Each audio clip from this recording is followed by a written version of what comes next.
403 शब्दों की संपादकीय डिक्टेशन शुरू होगी 5 सेकंड बाद।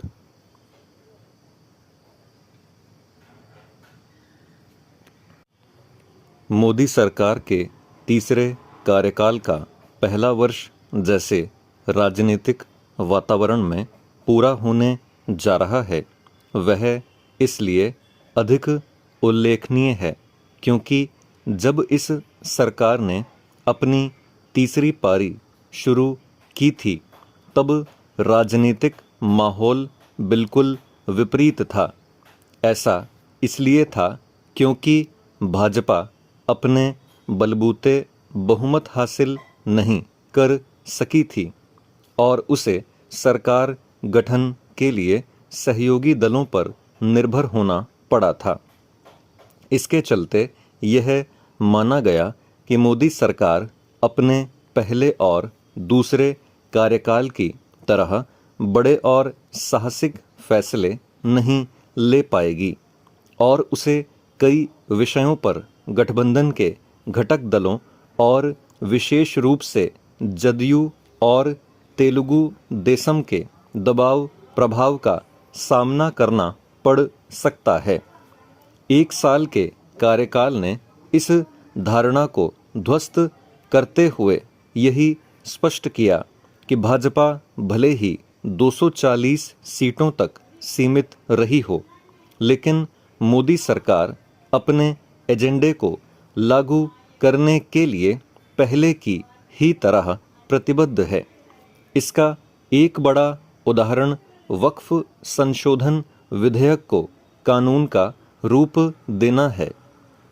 भाजपा सहयोगी दलों को विश्वास में लेकर वक्फ कानून में संशोधन के अपने एजेंडे को लेकर आगे बढ़ी और उसे पूरा भी कर दिखाया। इसी तरह वह लोकसभा और विधानसभाओं के चुनाव एक साथ कराने के अपने एजेंडे पर आगे बढ़ रही है। अब यह भी स्पष्ट हो गया है कि देश को अगले वर्ष मार्च तक माओवाद से मुक्त करा लिया जाएगा। मोदी सरकार किस तरह साहसिक फैसले लेने में समर्थ है, इसका सबसे बड़ा उदाहरण है ऑपरेशन सिंदूर।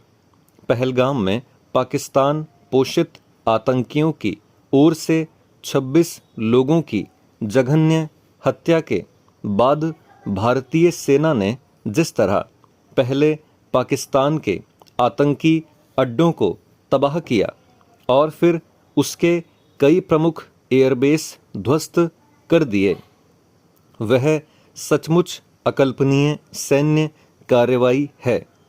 मोदी के नेतृत्व वाला भारत ऐसी कठोर कार्रवाई करेगा, इसकी कल्पना न तो पाकिस्तान ने की होगी और न ही विश्व समुदाय ने। मोदी सरकार ने देश और दुनिया को दिखाया कि भारत को आतंकवाद से लड़ना आता है। इसका एक और प्रमाण पाकिस्तान से किए गए सिंधु जल समझौते को स्थगित करना भी है। तीसरे कार्यकाल का पहला साल पूरा होते होते जिस तरह यह खबर आई कि भारत पिछले 11 वर्षों में 27 करोड़ लोगों को अति निर्धनता से उबारने में सफल रहा, वह इस सरकार की विकास और जन कल्याणकारी नीतियों की सफलता का ही परिचायक है।